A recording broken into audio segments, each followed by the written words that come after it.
네, 전해드린 것처럼 헌법재판소가 다음 주 9차와 10차 변론을 추가로 열기로 한 가운데 윤 대통령 탄핵 심판 선고가 이르면 3월 중순에 나올 수 있다는 분석이 나오고 있습니다. 네, 이제 사실상 마무리 단계로 들어간 윤 대통령 탄핵 심판의 흐름, 오늘 김성훈 변호사와 함께 짚어보겠습니다. 어서 오세요. 안녕하세요. 네, 8차 변론까지 끝났고요. 다음 주에 9차와 10차가 추가로 지정이 됐습니다. 어떤 부분을 확인하려고 추가로 지정이 된 걸까요? 네, 원래 예정됐던 변론은 이제 이번 주까지였습니다. 네. 그렇기 때문에 사실은 차주에는 한번 최종적으로 의견들을 진술을 하고 그리고 이제 심리를 종결할 가능성이 매우 높았는데요. 그럼에도 불구하고 이제 증인신문 기일을 한 번 더 잡은 것은 결국은 이 재판 절차라는 것이 실체적 진실이 무엇이고 또 거기에 따른 법리적 판단을 어떻게 하는지를 결정을 내리기 위한 내용들을 파악하기 위한 것도 있지만 한편으로는 이 과정에서 참여하는 당사자들에게 어떤 절차적 기회를 줌으로써 그 부분들을 또 승복할 수 있도록 하는 여지를 주는 것도 있습니다. 그런 점에 있어가지고는 아마 재판부 입장에서는 8차 변론 기일까지의 심리로 충분하게 심리가 이제 어느 정도 사실관계를 확정할 수 있다라고 판단을 하실 수 있겠지만은 그럼에도 이제 당사자인 윤석열 대통령 측에서 계속 강력하게 증인 신청을 추가로 하면서 요청을 하는 상황이기 때문에 이 부분에 있어가지고 한 번 더 이제 기회를 열어서 관련 증인들에 대한 신문들을 진행하겠다 이렇게 결정한 것으로 보이고요. 그런 부분에 있어서 새로 기일이 지정되긴 했지만은 이것 때문에 이제 전체 이제 일정이 완전히 늦어지거나 달라질 가능성은 좀 낮다 이렇게 생각합니다. 그 다음 주 화요일에 이제 9차 변론이 예정이 돼 있잖아요. 그러니까 헌재가 윤 대통령과 국회 소추단 양측에 지금 주장과 입장을 정리할 수 있는 기회를 2시간씩 주겠다 이렇게 지금 밝힌 상황입니다. 각 양측의 주장 뭐 어떤 걸 좀 정리할 걸로 보십니까? 네, 소위 말해서 이제 그 최종 변론이라고 할 수가 있습니다. 예. 지금까지 심리 과정에서 현출된 여러 증거들과 자료들을 바탕으로 해서 소추단 같은 경우에는 소추 사유와 소추 사유에 부합하는 증거들이 이렇게 많이 나왔다라는 점을 주장을 할 것으로 보이고요. 가령 이제 탄핵 소추 사유의 핵심은 결국은 대통령, 피청구인 당사자에 관한 것도 있지만 대통령 측의 권한과에 관한 부분도 있습니다. 즉 국민들로부터 한정적인 권한을 위임받아서 이제 행정권을 가지고 있는 제한적인 권력을 가지고 있는 대통령이 아주 국가의 긴급 비상 상태에서 제한적인 법률적 절차와 요건에 따라서 비상계엄권을 선포할 수 있는 그런 권한이 있다고 하더라도 그 권한이 입법부의 권한을 침해하거나 정지시키는 그런 목적으로 행사되면 안 된다는 점을 중요하게 이야기를 할 것이고요. 그런 점에서는 결과적으로 이제 당시에 기상계엄 선포 이후에 국회 활동 정지라는 포고령 그리고 실제로 국회에 상당수의 이제 군 부대가 긴급하게 전개돼가지고 국회 본청 안으로 강제 진입했던 상황들 이런 부분들과 또 이 내용 과정에서 국회의원들을 끌어내거나 이제 의사 정족수인 150명이 채워지기 전에 이제 관련돼서 국회의원들의 의결 자체를 막고자 했던 부분 그리고 뭐 이거는 다툼 없는 사실로 인정된 건데 피청구인이 법적인 권한과 근거 없이 헌법기관인 중앙선거관리위원회로 군사력을 파견해가지고 군대가 점거한 사실 등을 바탕으로 해서 소위 말해서 헌법 수호기관으로서의 대통령의 직을 계속 유지할 수가 없고 또 다시 복귀할 경우에는 이렇게 권한을 남용하고 위헌적인 행동을 할 가능성이 높다. 이런 방식의 이야기를 할 가능성이 높습니다. 윤석열 대통령 측에서는 이 부분에 대해서 이제 지금 탄핵 소추 사유의 핵심적인 증거와 관련돼서 일부 증인들의 진술이 이제 기존의 검찰의 진술 내용과 달라진 부분들이 있다라는 점을 계속 강조할 것으로 보이고요.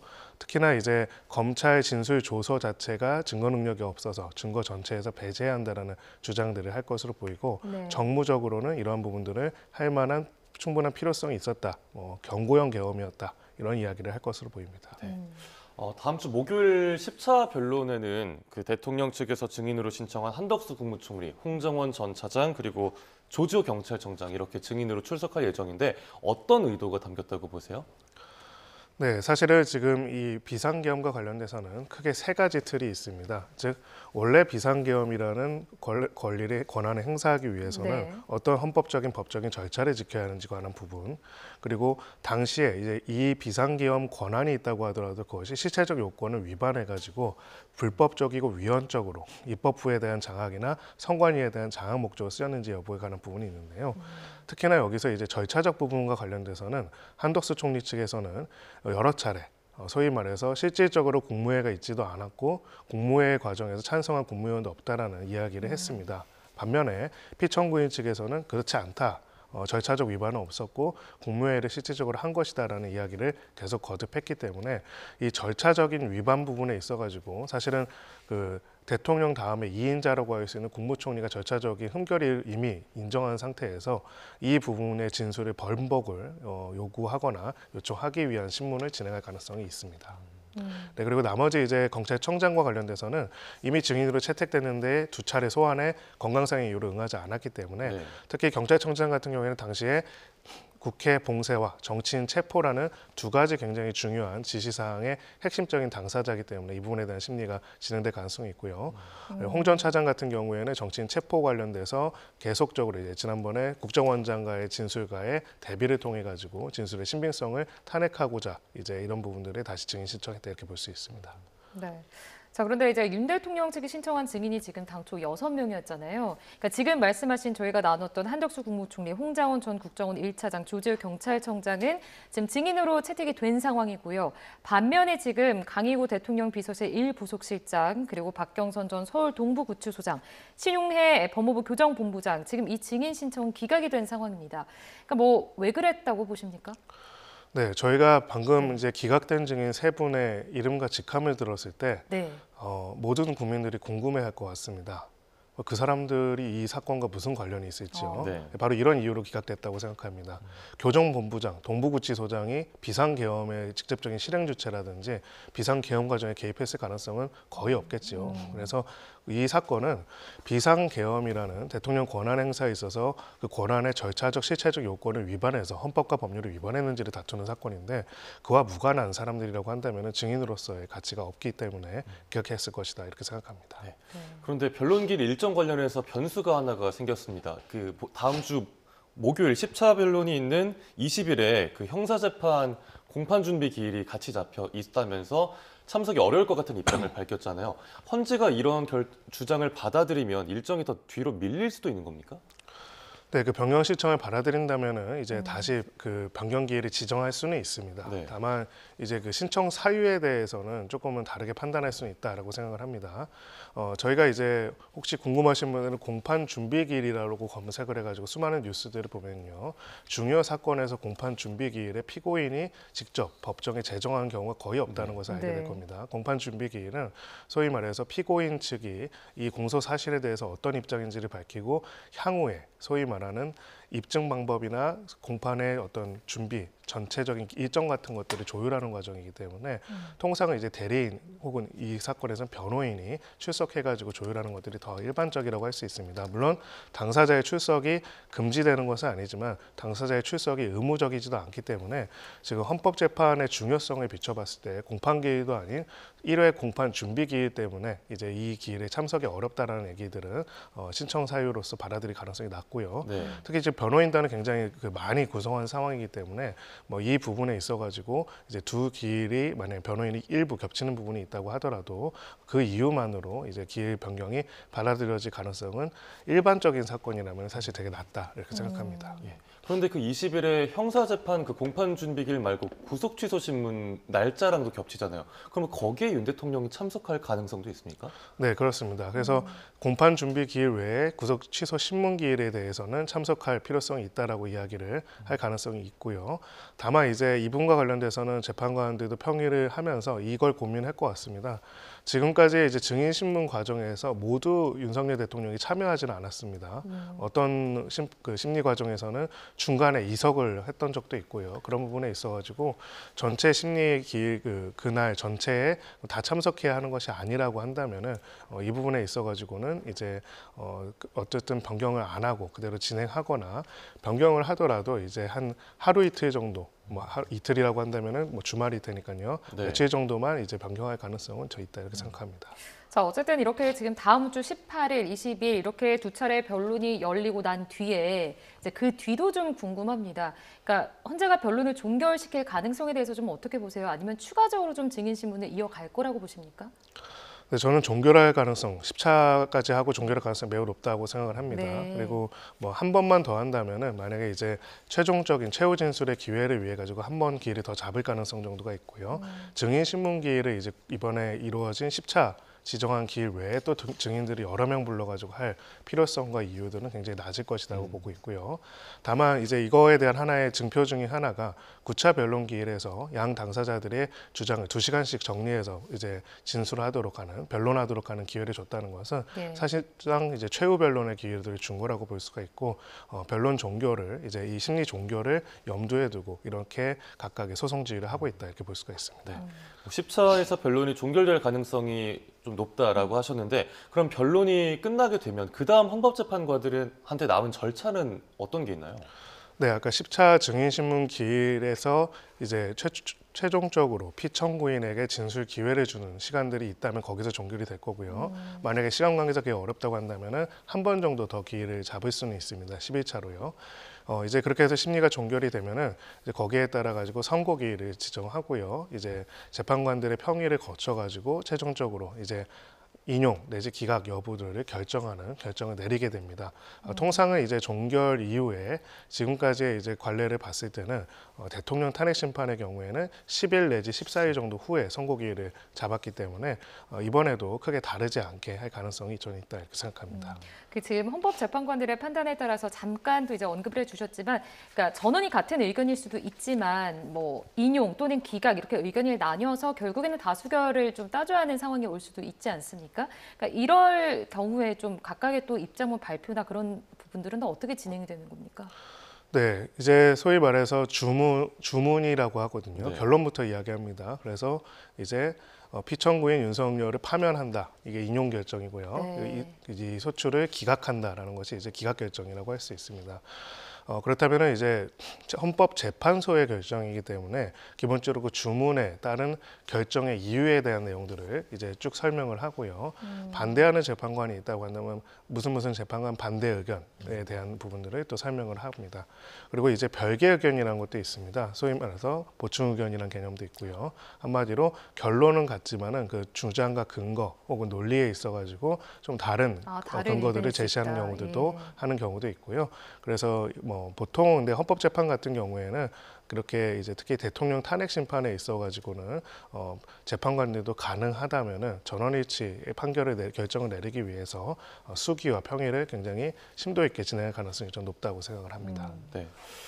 그런데 윤 대통령 측에서 중대한 선택이란 단어를 썼더라고요. 뭐 결론을 이미 정해놓고 달리는 것 같다. 불공정 심리가 계속되고 있다.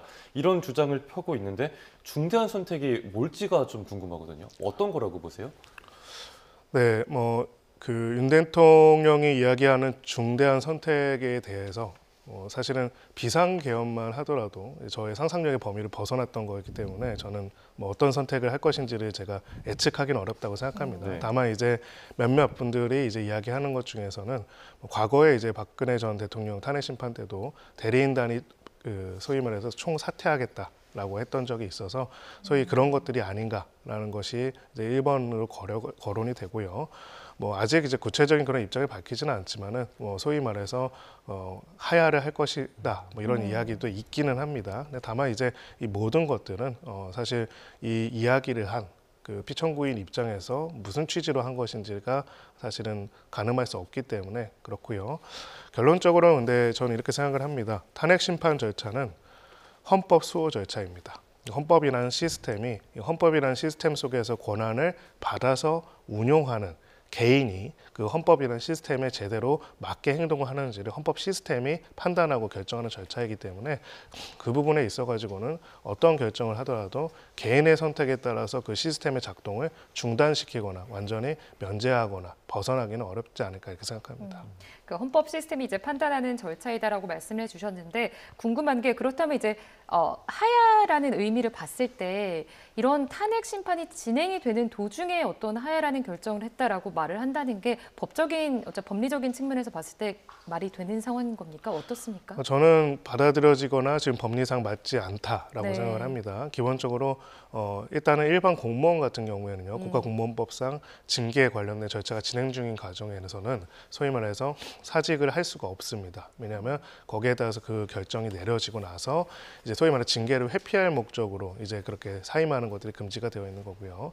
여기에 대해서 이제 대통령이 여기 봐서는 소위 말하는 국가공무원에 해당되는지에 대해 가지고는 일부 의견들이 있을 수는 있겠지만은 네. 기본적으로 이제 아까 말씀드린 것처럼 탄핵 심판이라는 거는 한 개인에 대한 판단뿐만 아니라 그 대통령직에 관한 판단이자 헌법 수호 절차이기도 하기 때문에 개인의 선택과 판단에 따라서 그 심판 절차를 완전히 무력화하거나 거기서 벗어날 수 있는 것들을 우리 법과 시스템에서 보장하고 있지는 않다 이렇게 생각합니다. 네.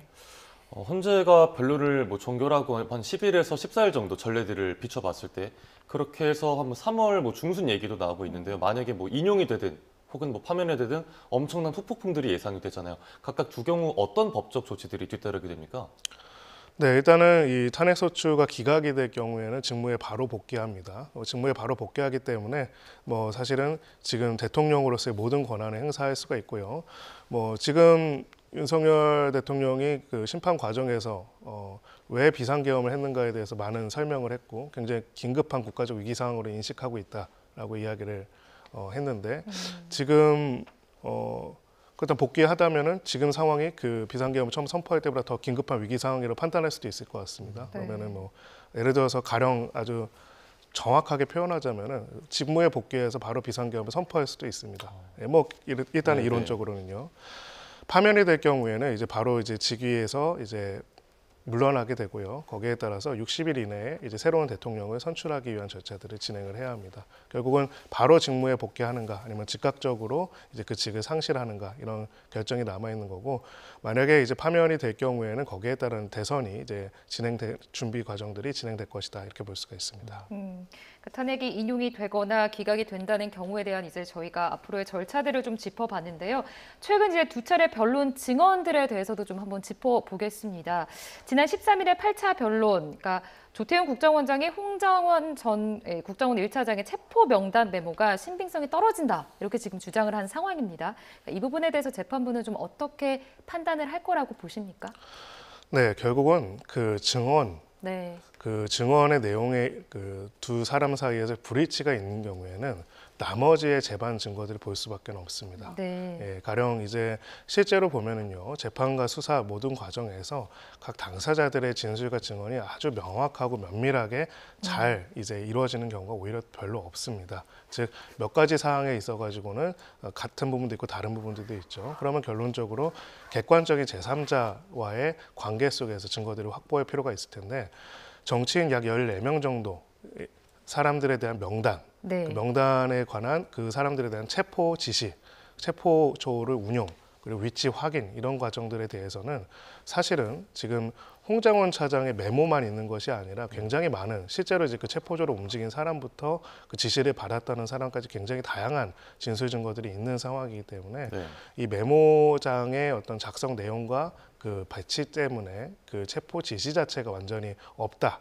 이렇게 인정하기는 좀 어려울 거라고 생각하고요. 네. 그럼에도 불구하고 이제 이 과정에서의 진술의 신빙성을 탄핵하는 게 피청구인 입장에서 굉장히 중요한 부분이기 때문에 그 조 원장의 진술을 바탕으로 해가지고 이제 이 홍장원 차장의 이야기에 대한 진술에 대한 어떤 신빙성의 부분들을 집요하게 파고들 가능성은 있다 이렇게 생각합니다. 네. 그런가 하면 8차 변론 기일에서 조성현 그 수방사 1 경비단장 증언도 주목을 많이 받았습니다. 이진우 전 수방사령관으로부터 의원들을 끌어내라라는 지시를 명확하게 들었다라는 답을 했는데 이 조 단장의 발언 어떻게 보셨나요? 네, 저는 이제 당시에 그 현장에 있었던 사람으로서 자신이 받았던 지시를 이제 명확하게 증언했다고 생각하고요. 저는 가장 주목한 증언이 딱 그거였습니다.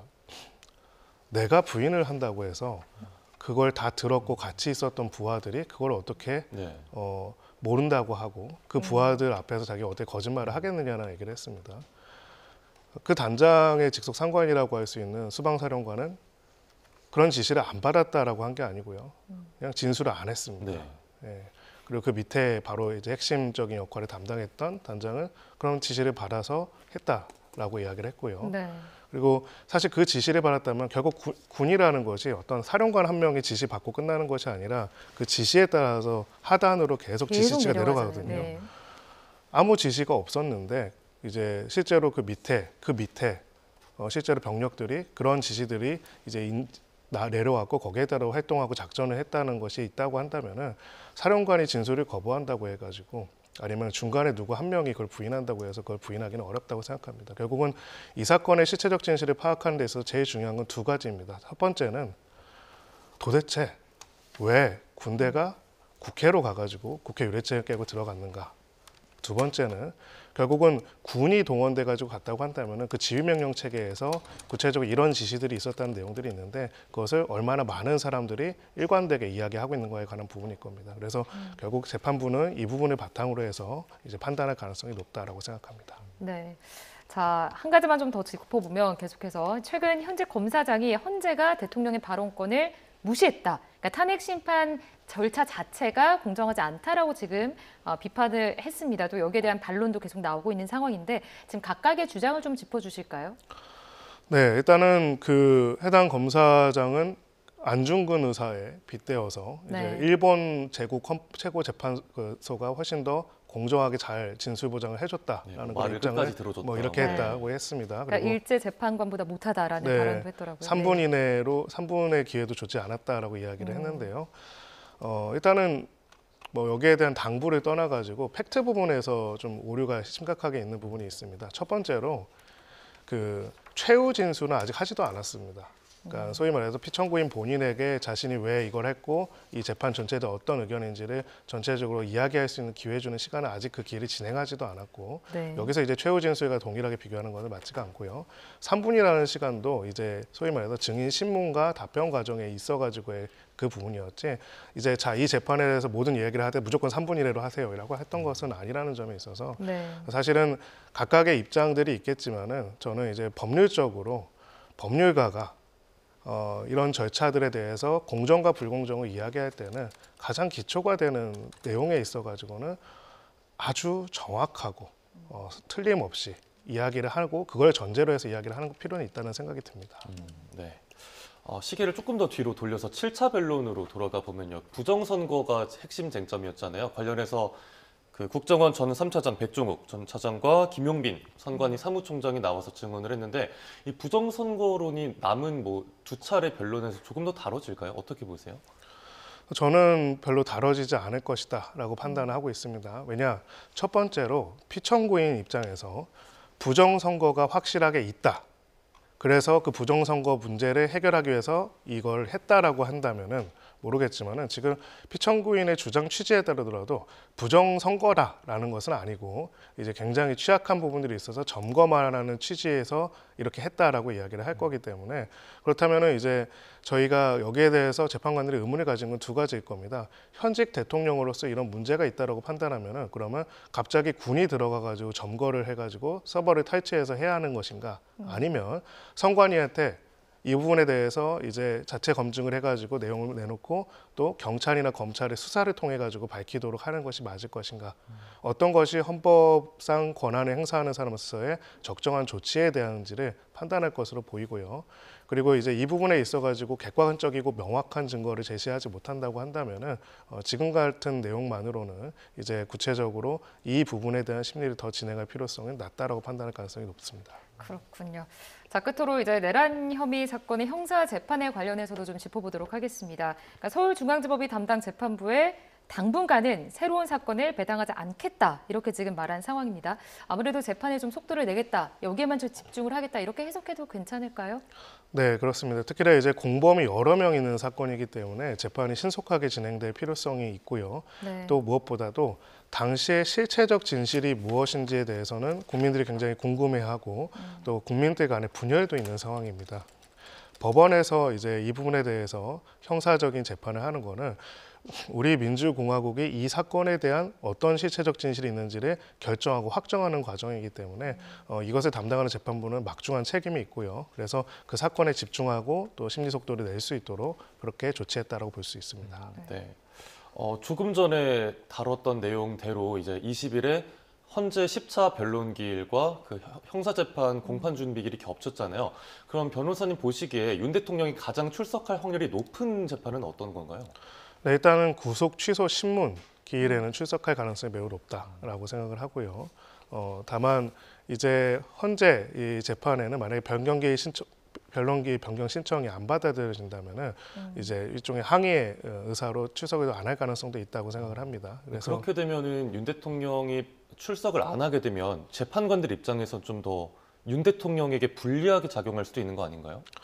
그렇습니다. 결국은 근데 내용을 보면은 이제 공판 준비기일 자체는 앞으로 이제 공판이 진행될 전반적인 절차에 대해서 이야기를 하는 것이기 때문에 공판 준비기일을 이유로 해가지고 대통령 탄핵 심판이라는 중요 재판에 출석을 안 한다는 거는 재판관들이 납득하기는 어려울 거고요. 이제 구속 취소 신문 관련돼서는 아마 이렇게 판단할 가능성이 있습니다. 결국은 이제 조지호 경찰청장이 또 출석을 안 한다고 한다면은 네. 원래 예정되어 있던 심리보다는 좀 더 짧게 진행할 수도 있기 때문에 그러면 그 신문기일이 끝나고 이제 출석할 수 있도록 좀 시간을 조정하는 방식으로 조율을 할 수는 있다 이렇게 생각합니다. 자, 이제 내란 혐의로 구속 기소된 김용현 전 국방부 장관 최근 이제 법원에 보석 기각 결정에 불복해서 항고를 했고요. 그리고 구속 취소도 지금 청구를 한 상황입니다. 그러니까 법원의 판단이 좀 달라질 가능성에 대해서는 어떻게 보고 계신지 앞으로의 절차에 대해서 또 어떻게 보세요?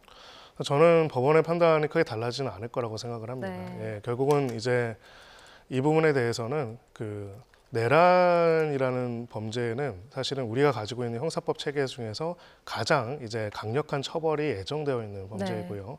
또 가장 핵심적인 중요 임무 종사자로서 주요 이제 각 담당자들에 대한 진술에 영향을 미칠 수 있는 영향이 크기 때문에 아주 특별한 사정이 없는 이상 특별히 구속이 취소되거나 보석이 받아들여질 가능성은 매우 낮다 이렇게 생각합니다. 네. 끝으로 하나만 더 여쭤보면 며칠 전에 나와서 좀 많은 논란이 됐던 게 노상원 전 정보사령관의 수첩이었습니다. 좀 뭐 믿기지 않는 내용들도 담겨 있었는데 이 노상원 수첩은 뭐 재판에서 어떻게 좀 다뤄질까요? 네, 결국은 이제 그 수첩의 내용만 있다가 비상계엄 같은 저런 사태가 전혀 없이 그 사람이 잡혔다라고 네. 한다면 크게 중요하지 않을 겁니다. 근데 실제로 이제 그 수첩의 내용이 있었고 그 노상원 전 사령관의 김영현 전 장관과 굉장히 긴밀하게 교류하고 계엄 직전까지도 왔다 갔다 했고 심지어 이제 정보사나 방첩사의 주요 인사들과 계엄 직전까지 긴밀하게 소통했던 것들이 나타나 있는 상황이고 실제로 특정 정치인들에 대한 체포 지시와 또 비원 벙커의 준비 지시 등이 나와 있는 상황이라고 한다면은 그게 단순한 수첩이 아니라 사실은 이 비상계엄의 전체 그림이 담겨 있는 걸 수도 있기 때문에 이 부분에 대해서는 굉장히 중요한 자료로 받아들여질 가능성이 높고요. 결국 이제 그 내용이 너무나 끔찍한 내용인데 저는 그렇게 생각을 합니다. 그러니까 정치적인 어떤 입장에 따라 입장이 다를 부분들이 있고요. 네. 국가와 국민의 관계에서 결국은 우리가 얼마나 많은 권리를 국가 권력에게 주고 자의적으로 할 수 있도록 할 것인지에 대한 결정하는 부분들이 있습니다. 네. 여기에는 진보 보수가 있는 건 아닙니다. 정치적인 입장에 따라서 정치적인 입장이 다른 사람들을 군사력으로 무력으로 임의로 체포해가지고 처단할 수 있다. 그런 판단을 할 수 있고 그런 것들을 사람들이 용인하기 시작하면요. 국가는 그렇게 받은 권력을 절대로 다시 국민들한테 돌려주지 않습니다. 저는 그래서 이 문제를 단순하게 어떤 진영의 문제가 아니라 만약에 이런 음모들이 있고 한다면 이게 얼마나 심각한 문제인지 서로 간의 증오가 너무 크기 때문에 상대 세력을 멸절시키기 위해서는 무력을 동원하고 군사력을 동원하고 그래 살상까지도 하겠다라는 계획이 있다고 한다면은 이거야말로 민주공화국의 적이기 때문에 여기에 대한 엄정한 수사가 진행될 필요가 있다고 생각하고요. 무엇보다도 여기에 있는 내용들에 대한 지금 비상계엄 과정의 수사 과정에서 드러난 여러 자료들과의 비교가 꼭 있어야 한다고 생각합니다. 네. 알겠습니다. 자, 탄핵 심판 그리고 형사 재판 관련해서 오늘 김성훈 변호사와 함께 관련 내용 짚어봤습니다. 오늘 말씀 고맙습니다.